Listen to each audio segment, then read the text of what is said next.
Hello and welcome to In the Picture, your source for movie review, discussion, and recommendation. My name is Preston Fossback, and joining me today is Awesome Shane Jones. Hello, everyone. And Miles Carden. Hey there. Today we're going to be reviewing not one, not two, but three very different films. These are going to be the non-spoiler reviews.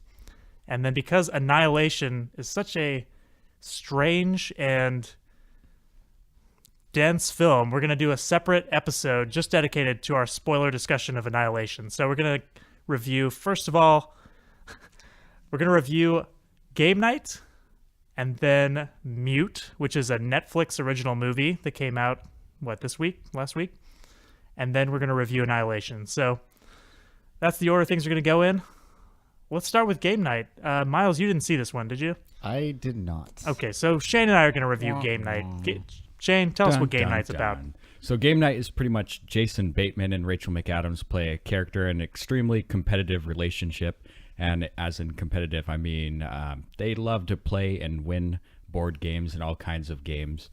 And so one of the nights that they're playing their board games, Jason Bateman's brother, Kyle Chandler, he comes and sets up like a murder mystery game that they weren't expecting. And of course, since this is a stupid comedy movie, things don't go as planned, and their murder mystery night turns into a little more real murder mystery night.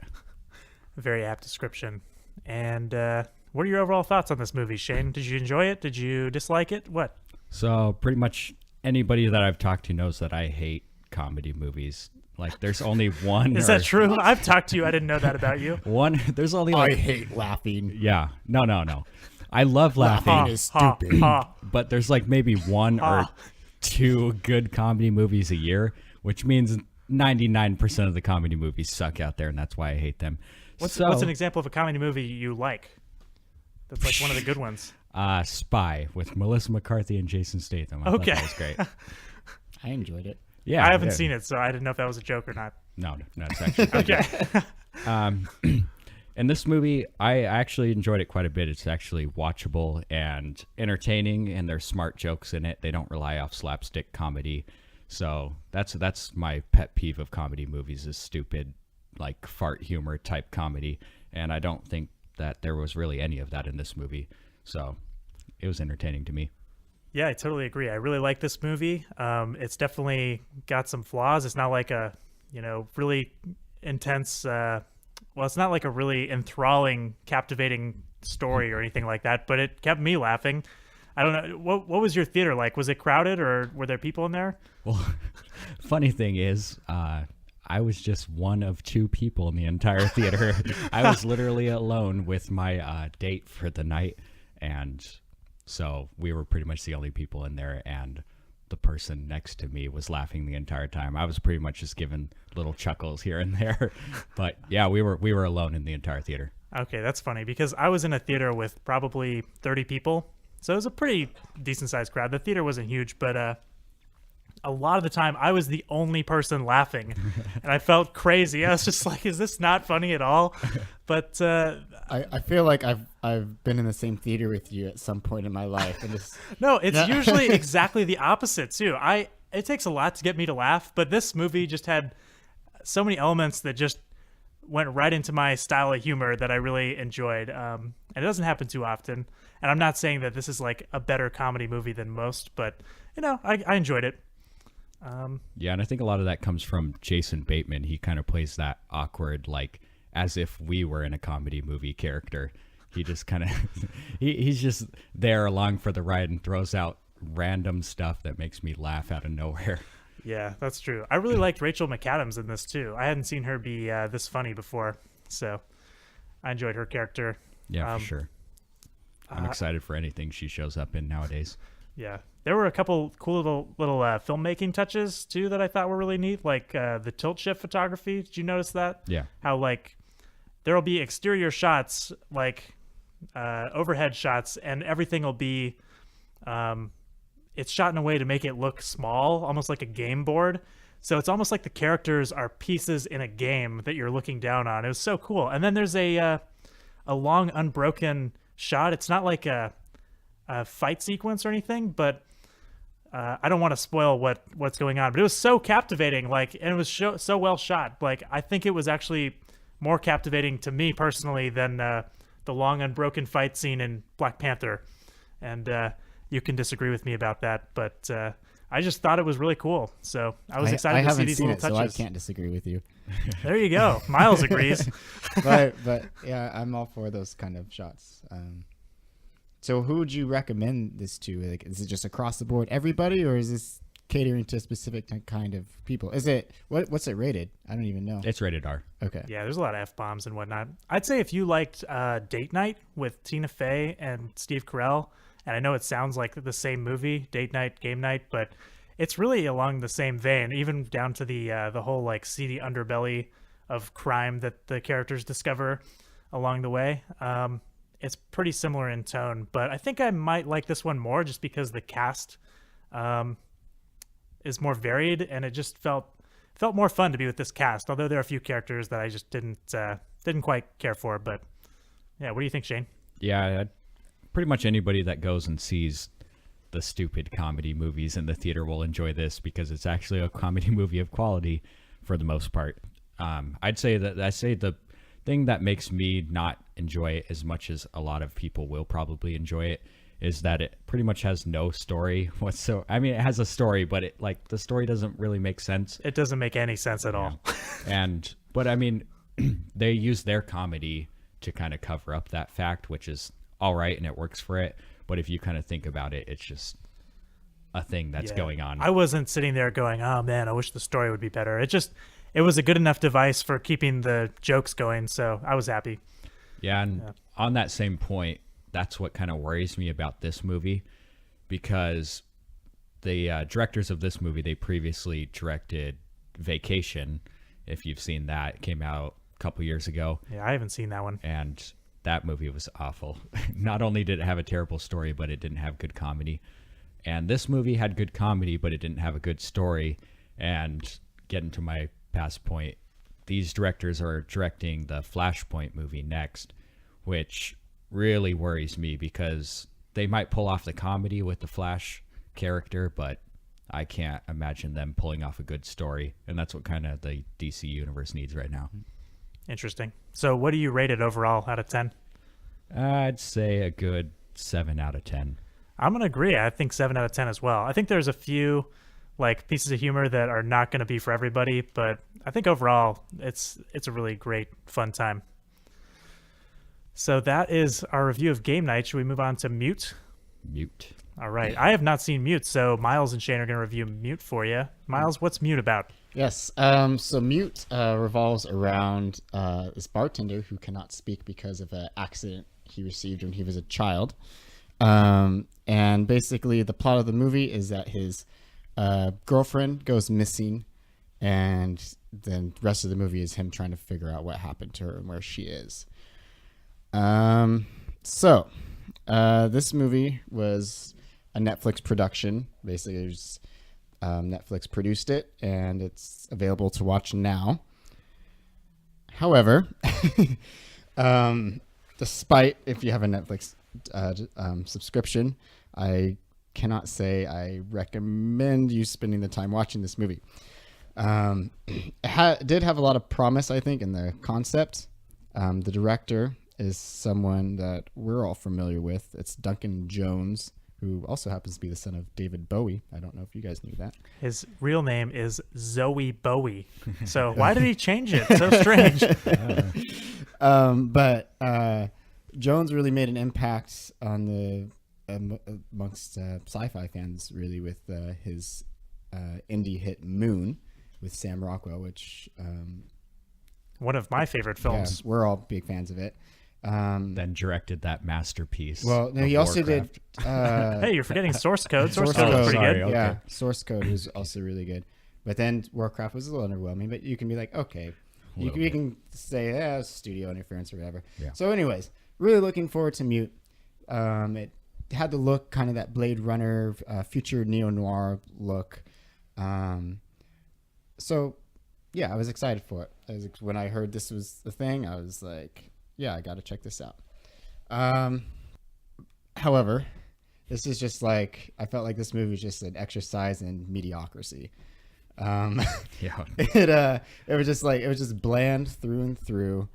I guess if there's one thing, like, I like the concept, because I think what he tried to do was tell like a very old school like story that you'd see in like a film noir film from like the 50s, but the tone is just like it doesn't take itself too seriously, and you can tell that like by having Paul Rudd as like one of the main kind of, I guess, Antagonist. and I wouldn't call him a villain, but definitely kind of an antagonist character.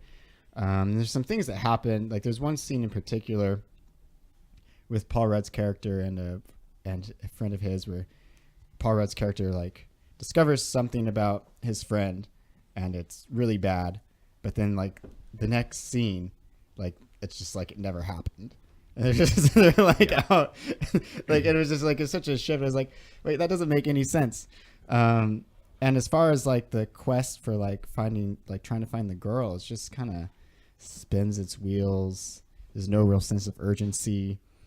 It just wasn't an engaging film at all. Yeah, I feel the same. I'm not gonna pull any punches. I thought this movie was beyond boring. It took me multiple days to finish it, and I pretty much only finished it for the reason of reviewing it for you today. It's just, I thought at first when I was watching it that it may have just been boring because I've been on kind of a sci-fi binge lately. I saw Blade Runner 2049 for the first time a couple weeks ago. I've seen every episode of Black Mirror for the first time except for the last two in the last week, and then ended with Annihilation, and then this movie just gets thrown in there. So I've seen like the best of the best sci-fi, and then this movie is just... You watched this after Annihilation? I watched the last third of this movie after Annihilation. Okay, that's right. You were watching it over several days. You know what's really funny is that like I got home from work and I started watching it. I was like, oh, because I was excited for it. And then like I get halfway through it and I'm just like, I'm done for now. And then I just kind of like forced myself to watch it the next day, the rest of it. Well, they should have put this movie in theaters. They could sell like 3 tickets. People only sit in half of it and then leave, come back later. Yeah, I mean, Alexander Skarsgård's in it, who is the Skarsgård brother that doesn't play Pennywise in It. And he's the non-It Skarsgård. He's interesting. I enjoyed him for a good the whole movie, I guess. He plays the mute character from the title, so he doesn't ever talk, and he pulls off the personality and stuff that you would think would come from somebody that can't talk and be somewhat interesting. But yeah, it's just boring. And then Paul Rudd, the only thing I could think about the entire time he was on screen is that character from Dodgeball that Ben Stiller played. I thought that was like the same exact character. That's the only thing I could think about. So yeah, if you know what I'm talking about, Paul Rudd plays that same exact character in this. Interesting. I don't think I'll be checking this out based on your guys' thoughts here. Yeah. Even though like you can just sit down right now and start watching it, I was like, you can find a ton of other things that are much more worth your time. Yeah. So what would you guys rate it out of 10? I'll give it a 3.5 out of 10. Giving it that 0.5, huh? Yeah. All right. So better than a 3. Yeah. I was going to go for that 4 out of 10. It's visually all right, and the characters are somewhat interesting. It's just boring. So if you ever find yourself doing the dishes and you want background noise, go ahead and throw this movie on. But other than that, give it a pass. Are you going to get a lot of background noise from a movie called Mute, though? Yeah, the other characters talk. Okay, all right. But, yeah. Okay, so that wraps up our review of Mute, and you can find that on Netflix if you want to give it a shot. You don't. Maybe you don't. I don't think I do. So that brings us to Annihilation, which is the one I'm looking forward to review because it's so strange. I've never left a theater feeling this way before. To give you a little background, this movie is about a biologist played by Natalie Portman who goes into this kind of strange world where the laws of nature don't quite apply, because her husband had gone in before and he comes back and he's really sick, I guess you could say. I don't know if that's not spoiling anything, is it? Okay. Not quite. So, like I said, I never left a theater feeling like this after a movie before. This movie just like got inside my brain and in ways I have not experienced before. What did you guys think of Annihilation? Yeah, I mean, my brain actually hurt leaving this That's movie. true. Shane texted me and he was like, "I just saw Annihilation. My brain hurts." But no, I actually love this movie. It's just it's kind of a movie that's made for science nerds. So if you're somebody that fell asleep in science class, pretty much everything will go over your head without trying to call you stupid. But they throw out a lot of scientific terms and ideas without catching you up. They just throw it out there expecting that you know what they're talking about. And then you get into this world called the Shimmer, and it's visually it's visually stunning, to say the least, except for there's a couple CGI moments that are iffy, but pretty much for the most part, it absorbs you into this cool world. And that was almost like the main character of the movie was the Shimmer, and I enjoyed it quite a bit. Right on. What do you think, Miles? I also really enjoyed this movie a lot. I just found it was very engaging and strange, like you said.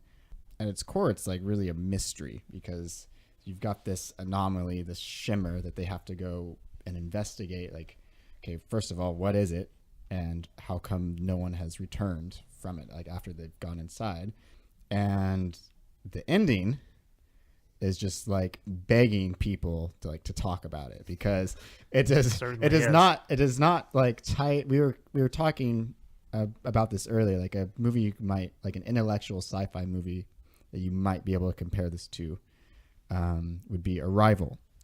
Right. Arrival ties everything up. These are kind of Shane's words. I'm stealing from him. like ties everything up in a neat little bow. This doesn't.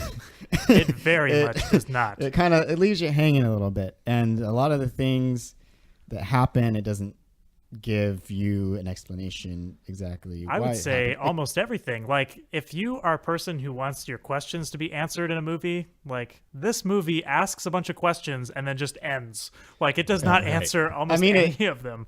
If it kind of answers them, but they were kind of vague answers. Yeah. If you did not like the ending of Lost, you will not like this movie.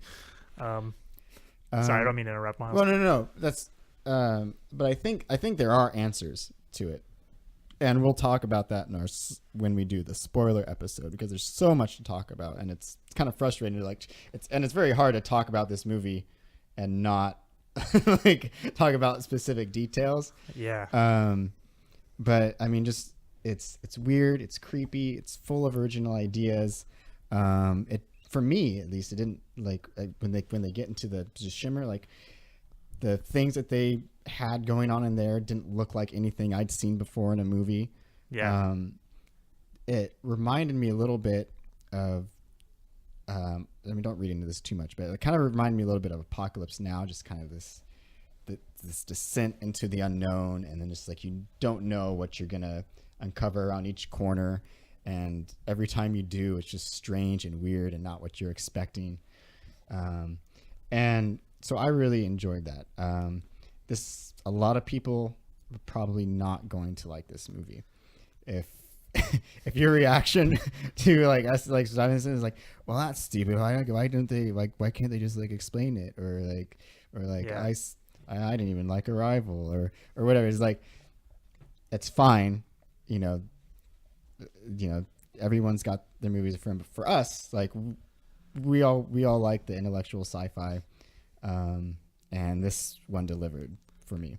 Yeah, I totally agree. I am so torn because I want as many people to go out and see this movie as possible, and especially in the theater. Like, I think this is going to get released on Netflix because Netflix bought this movie from Paramount for like $40 million or something, because the studio is like, after some test screenings, Miles knows the story, they Audiences didn't care for it very much. Yeah, and it didn't do very well in their test screening. So they only, I can't remember the markets. The U.S. I think it was like the U.S. U.S., Canada, and China are getting a theatrical release, and then everywhere else is going to get a Netflix release. Yeah, it might have been China. Yeah. Yeah, it was only like 3 countries where it gets a theatrical release. All the others, it's being just released straight to Netflix. Yeah, because Duncan Jones, or sorry, not Duncan Jones, Alex Garland, they're in my mind in a similar place in my brain because they both make good sci-fi, or they at least Duncan Jones used to. Try to. Shoot, where was I going with that? Were you going to talk about like the final, like who had final cut?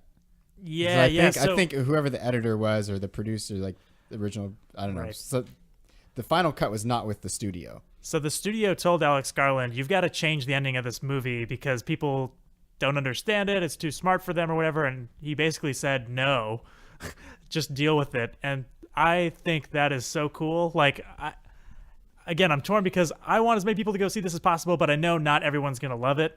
But I would say if you're on the fence about seeing this, go see it. Like, go see it in a theater while you can. Like, it's an experience to have. Like, even if it's a bad experience, like, it's still a really memorable experience, I would say. I just remembered something. So I was in a theater with about 30 people, maybe a little bit more. There was one couple that walked out during the bear scene. Okay. You do know what I I'm know talking what you're about. talking about. And they didn't come back. So it's hard to pin this movie down. Like, I've been trying to come up with adjectives to describe it, and I came up with like gritty, terrifying, dark, sad, introspective, like, but it's also really beautiful in some ways, and it's like bleak and dreary and desaturated, but also full of color. Like, this movie is such a contradiction. The one thing that it is not is funny. So if you're looking for like a good time where you can like laugh, this is not Thor 3.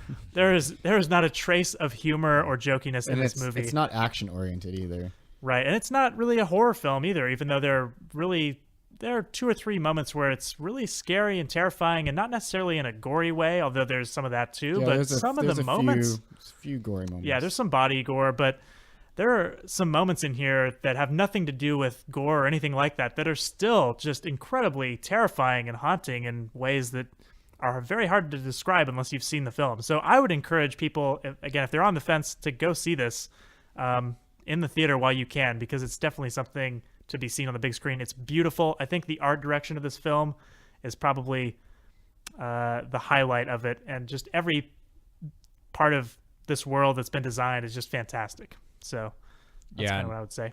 I'd say just to go into this movie, there's quite a few steps you need to take. First of all, clear your mind. First of all, drop some acid. That's what I would say. Actually, it might be too terrifying to see on acid, but it would definitely help. Clear your mind. It's not anything like the book, at least from what I've read so far. I like Preston immediately bought the book after I saw the movie. Yeah, I forgot to mention that. Like, I saw this movie, I immediately went out and bought the book, read the book, hoping there would be more answers in it, and then went and saw the movie again. And let me tell you, if you're looking for answers, don't look in the book. I mean, it'll recontextualize. I heard things, it was a very loose adaptation. Yeah, very much so. And then 2, don't go into it expecting kind of like an action, sci-fi, action horror kind of movie, because it's not even. There's bits and elements of that, but it's more of a thinker kind of movie, like Arrival. You're gonna go in and it's gonna blow your mind if you're willing to let it, and also give out some kind of great elements of horror and sci-fi, like I said. But yeah, I mean, it's not. The trailer kind of makes it look kind of like it's going to be action, horror, action, sci-fi with Natalie Portman shooting her gun and the weird creatures and all that stuff. But it's definitely not. And then the thing that I took away from this movie, the one thing is there's a scene in it that I'm not going to spoil that probably has the scariest creature in it that I've for sure seen in the last decade, but may have seen ever. Like, I'm a big horror fan, and I love scary creatures and monsters and all that stuff.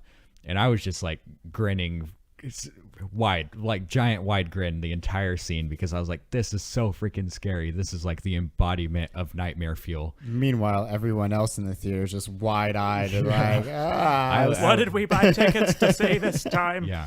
And I was sitting next to somebody that has like only seen PG-13 kind of horror at the most. She was freaking out the entire movie. Every single jump scare, she was like out of her seat. But that scene alone, she was like closing her eyes, like almost like on the edge of screaming. It was great.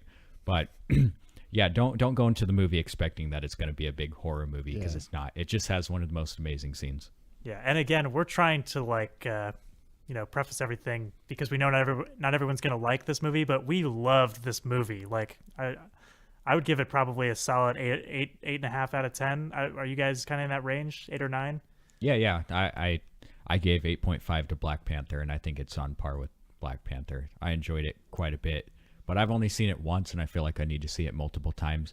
But from my first showing, I'd say 8.5. Kind of visually beautiful, and the story, you more or less could go along with it. The characters aren't that entertaining or likable, but it's like I said, the Shimmer is kind of the whole, like the It's most very much interesting like a character character, of the yeah. movie, and that alone made me love it.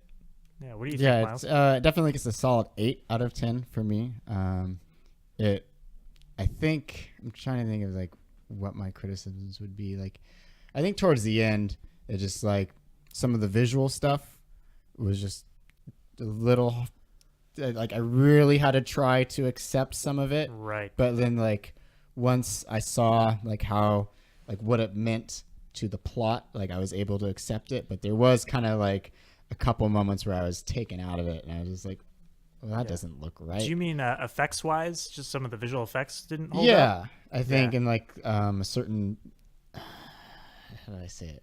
Like a certain costumed creature. Yeah, I gotcha. Near the end. It's kind of it's not.